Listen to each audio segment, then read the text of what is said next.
Shea Gilgeous-Alexander is one more win away from having one of the best seasons of all time. I don't care what you say. If you are a Shea hater, maybe this video is not for you. If you're a Shea super fan, maybe this is the video you would love. And if you're neutral, you should love this video anyway. But like the OKC Thunder just won game 5, 120 to 109. It just ended. Um I mean, super game from J Dub. J Dub ends with 40. Shea ends with 31 and 10, like 31, 10, and 4 blocks. Crazy game from him. And then you look at the other side. Siakam had 28. McConnell had 18. Halliburton 4 points, all from free throws. You basically put up a donut. I'm not gonna lie to you. That is horrible. Now, granted, you lost by 11, but now you just lost maybe the most important game, other than Game 7, obviously, in a series. That is tied 2-2. You just lost the most important game. And, I mean, granted, J-Dub and Shea dropped 70 plus combined. But when their top two gives you over 70 and your top two gives you 32, I mean, obviously that's not the whole story, but like that's not the only reason they lost, but it's a pretty big reason. And back to this, so back to this Shea thing. I mean, the finals, first of all, have been very good. If you have said boring finals, nothing has happened, you're either not watching the game or you just like to complain. You have nothing else to do.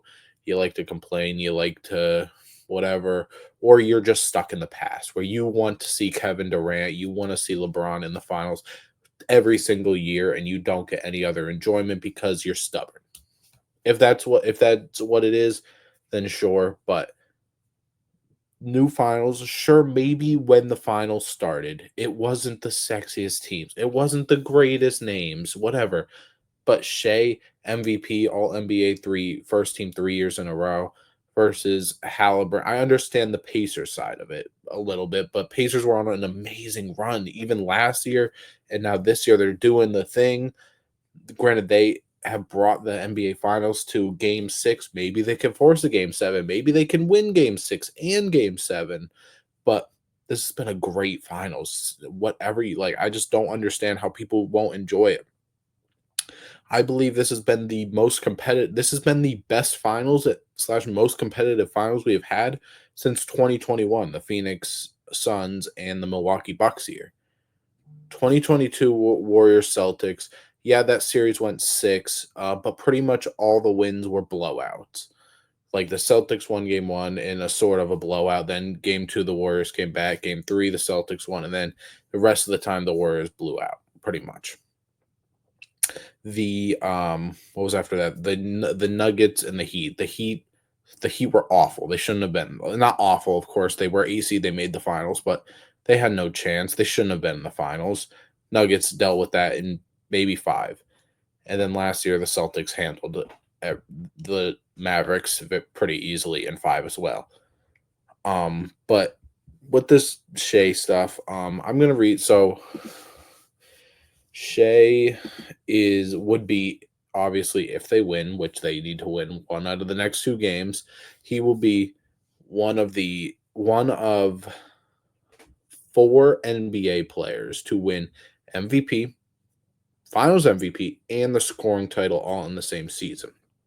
Those players are 1971 Kareem with the Bucks, 1991, 1992, 1996, and 1998 Michael Jordan. So he did it 4 times, but still one player. And then 2000 Shaq. Only 3 players who've done this. And Shea would be the 4th to do it, and he is 1 game away from doing it. Shea has led the league in points per game. I mean, 32 and a half points per game. He led the NBA in total points, The most total points we have seen since 2019, James Harden, where he averaged 36. And before that, Westbrook, and then one of the Durant years. He also led the league in win shares, 16.7. Jokic last year had 17, but before that, it's the highest since 2016. Stephen Curry, which I believe is unanimous. Stephen Curry, unanimous MVP Curry. Um, he also led the league in win shares per 48 minutes. The most we've seen since 2016, Stephen Curry. Um, Points per 100 possession, the most we saw since Embiid in 23, and before that, the most we've seen since James Harden from 2019. He also is leading the league for the most total points in the playoffs, 607. That is not counting game 5 where he just had 31, so 638 is the most points we have seen since Kawhi in 2019, and then LeBron the year before in 2018. He also I think that's it actually. And then the other thing I had is I just want to compare careers so far. Obviously, their careers versus an old player. They're retired. They're great. I have Michael Jordan, Shea, and Kobe all up here. Obviously, Kobe has almost 900 more games than Shea played, and Jordan has about 550 more games played than Shea. But points for a career, Shea's at 24.4 and Kobe's at 25. Granted, Shea did not start his career as a great like he was like a 10-point per game scorer or whatever. Kobe did not start his career off as that as well, so that doesn't change too much, but like Shea has a better field goal percentage than both of them. A better obviously 3-point percentage than both of them, but Jordan played when 3 wasn't a dominant thing, and Kobe just it wasn't his game, but it's not Shea's game either. Best free throw percentage, best effective field goal percentage as well. He already has 3 All NBA first teams and um and 1 MVP. Jordan had 10, Kobe had 11 first team All NBAs. When you get there, Shea will probably have, I would assume, 7, 6 or 7. Maybe he gets more, but like Shea's scoring, like he is so efficient. Like I just don't understand. If you take away, like, okay, if some people don't like the free throw thing, which I can understand if you don't see how valuable of a skill drawing fouls is, but it's a skill, right? And he's a guard. He's not Giannis, who, of course, Giannis is going to get hammered because he's bigger than everyone. He's not a small guard. I think he's like 6'5", 6'4", something like that. Um, he's a relatively okay defender. In these finals, he's gotten blown by quite a few times, but he had 4 blocks this game. He had 2 steals as well. And steals from a guard, I know, is not always because he's ripping somebody like Dyson Daniels is. Sometimes it's just they're guarding the main guy and they're not guarding the main guy. They just sometimes are in the passing lanes when they're guarded up against other guards. But like it's just Shea has, and people are gonna accuse us saying, yeah, Shea had a historic season, but Jokic didn't. I don't know how. It's crazy that I have to talk about Jokic in a finals / Shea video, but Jokic also had a historic season. Um, Giannis even had his best season, but it just sucks that the 2 players above him had a historic seasons. But nonetheless, Shea also had a almost 70 win team, 68 wins, the youngest team in the league.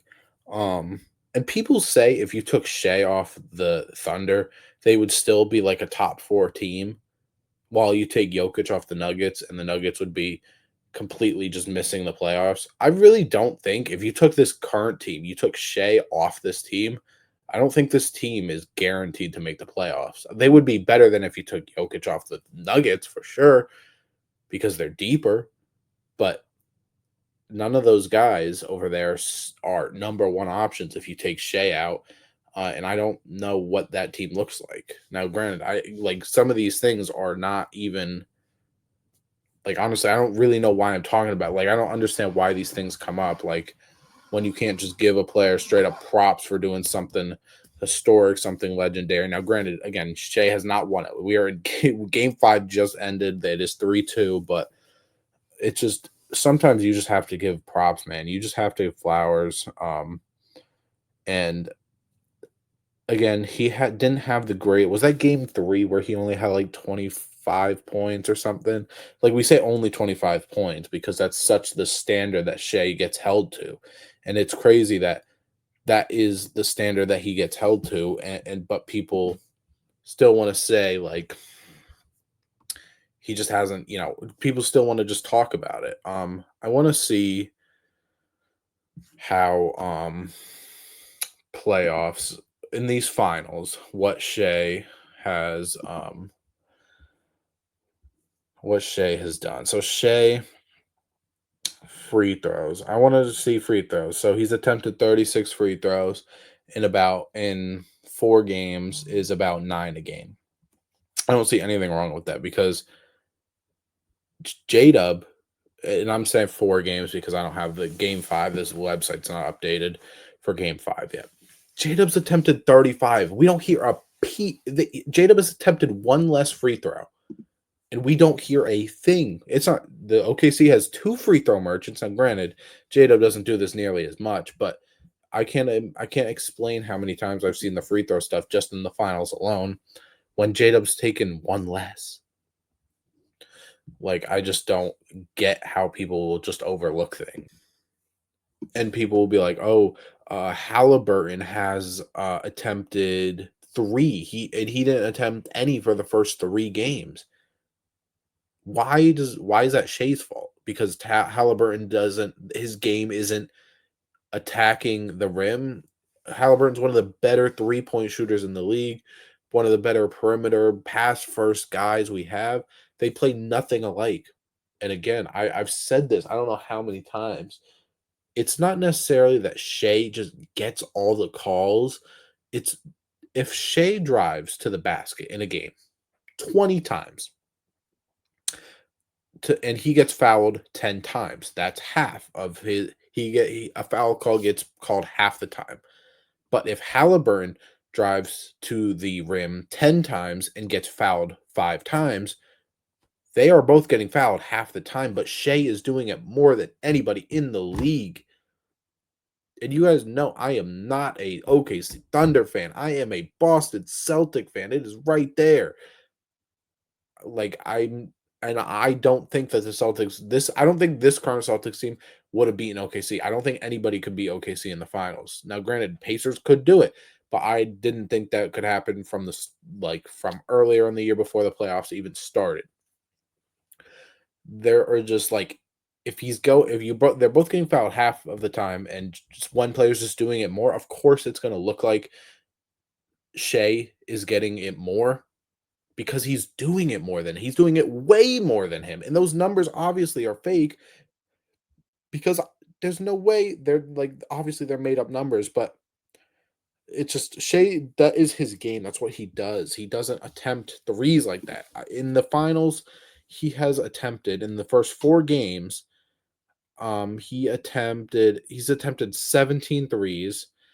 Halliburton's attempted 30.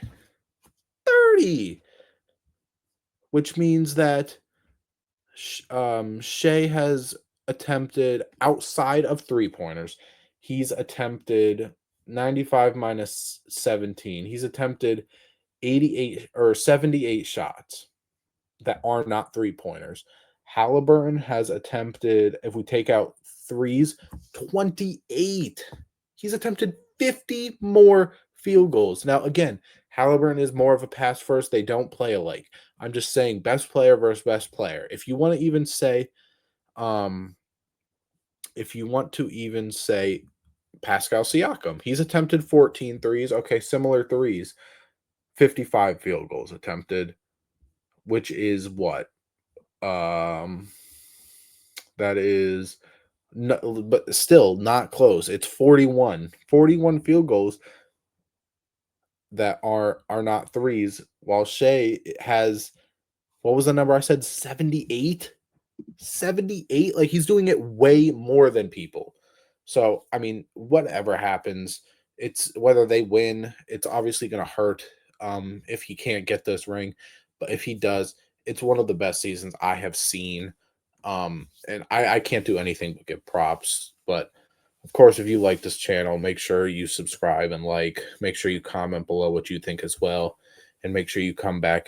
Come back. We're doing a ton of different kinds of content here, especially as the finals wrap up. But thank you for watching.